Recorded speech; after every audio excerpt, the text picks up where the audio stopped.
All right, coming up on 5:48 on your Saturday morning. We are in weather action mode here because of our excessive heat warning that we're under. But here's the deal. We're dealing with some other stuff, too. That's not just the heat this weekend. We're under an air quality alert in Maricopa County, and we do have some storm chances up north this weekend that you should be aware of, especially if you're trying to escape this valley heat and maybe go up north for a trip over the weekend.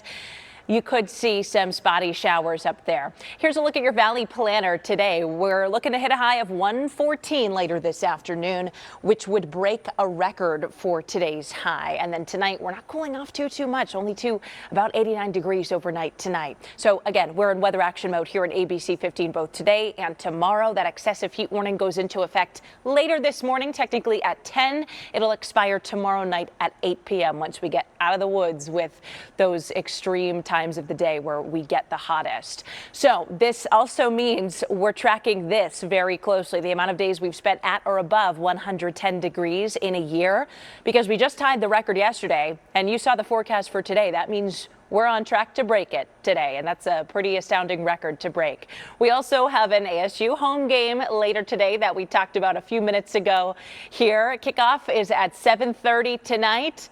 And it's going to feel pretty toasty. 106 is what we're seeing in the numbers for around that time, give or take, of course, depending. But that's getting very, very close, a little too close to comfort for the record for the hottest ASU game kickoff of 107. We set that back in 2013. So we'll see if we tie it.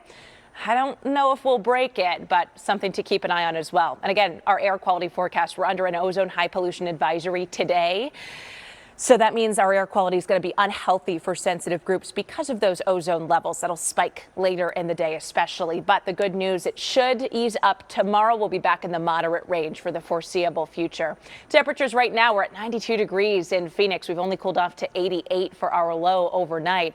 And in the East Valley, it looks like we'll warm up to well above average. 112 for our high in Mesa, Gilbert, Fountain Hills, 110 in Apache Junction, and those overnight lows. Low to mid 80s. We're only cooling off to overnight. In the West Valley, you can look for a high of 112 in Surprise, Peoria, Litchfield Park, and Avondale, 109 out of Wickenburg. And again, 80s only overnight, no 70s like we saw earlier this week. Here's a look at highs today across the state. Prescott and Sedona, you'll be in the 90s today. 80s for Show Low, Heber, and Window Rock. 96 in Winslow, 82 in Flagstaff, 86 at the Grand Canyon, and 101 for a high today in Kingman. Overnight, we'll cool off into the 60s in Prescott and Payson, 50s in Heber, 49 in Window Rock, 46 overnight in Flagstaff. And here's a look at your 7-day because there is some relief in sight. It looks like we'll be under 110 by Monday. That weather action day should be on Saturday. We'll have some slight storm chances in the mix for the valley on Tuesday, but overall it looks like we're going to be cooling off and pretty dry for the foreseeable future.